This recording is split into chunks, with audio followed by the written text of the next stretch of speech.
মহাপুৰুষ শ্ৰী শ্ৰী মাধৱদেৱৰ দ্বাৰা ৰচিত এটি ঘোষাৰে শুভাৰম্ভণি কৰা হ'ল আমাৰ সদৌ বেচেৰীয়া ৰঙালী বিহু সন্মিলনৰ প্ৰথমটি কাৰ্যসূচী।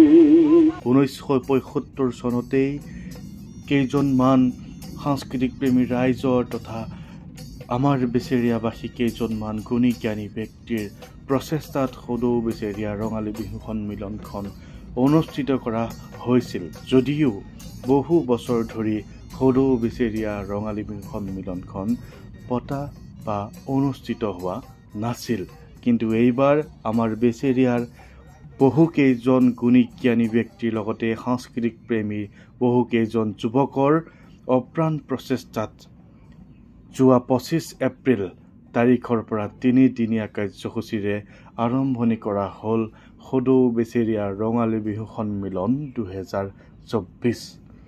প্ৰথম কাৰ্যসূচী হিচাপে এখনি ফুলাম গামোচা উত্তোলনৰ দ্বাৰা আমাৰ সদৌ বেচেৰীয়া ৰঙালী বিহু সন্মিলন 2024 চনৰ কাৰ্যসূচী আৰম্ভণিৰে বহুকেইজন বয়োজ্যেষ্ঠৰ খেল ধেমালি তথা মহিলা পুৰুষ সকলোৰে খেল ধেমালিৰ লগতে আৰম্ভণি কৰা হ'ল বিভিন্ন সাংস্কৃতিক অনুষ্ঠান।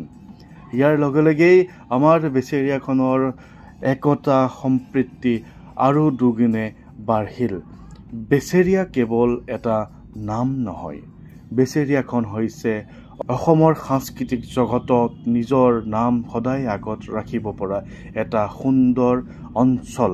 এই অঞ্চলটোতে আছে 14খন গাঁও।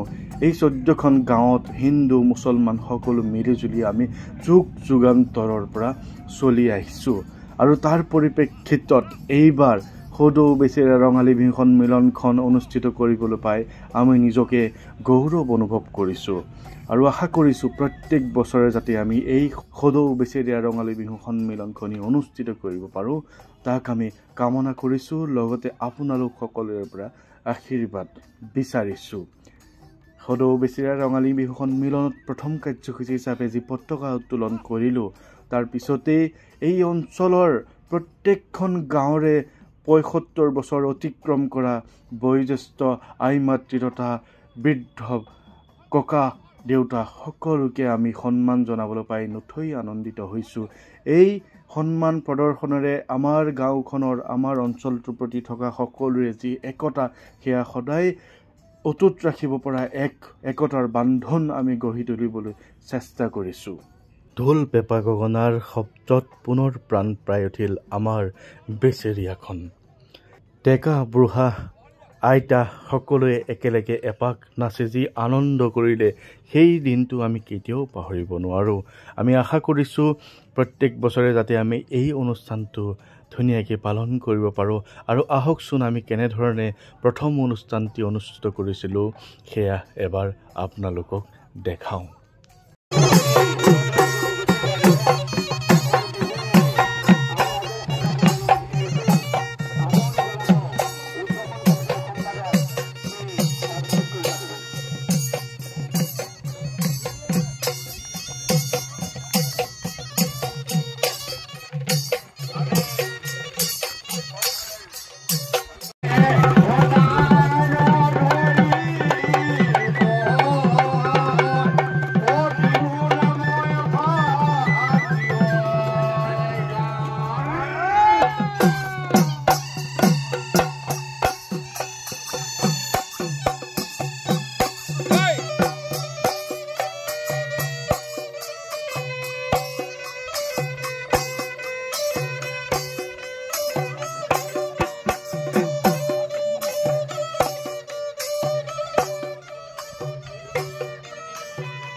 আৰু এনেদৰেই আমাৰ সদৌ বেচেৰা ৰঙালী বিহু সন্মিলনৰ প্ৰথম দিনৰ কাৰ্যসূচী সামৰণি পৰিল। সন্ধিয়া ভেকচন প্ৰতিযোগিতাকে আৰম্ভ কৰি বিভিন্ন ধৰণৰ অনুষ্ঠান অনুষ্ঠিত কৰা হৈছিল আৰু সেয়া আমি পৰৱৰ্তী পৰ্যায়ত আপোনালোকক দেখাবলৈ চেষ্টা কৰিম। আজিলৈ আহিছোঁ, ধন্যবাদ।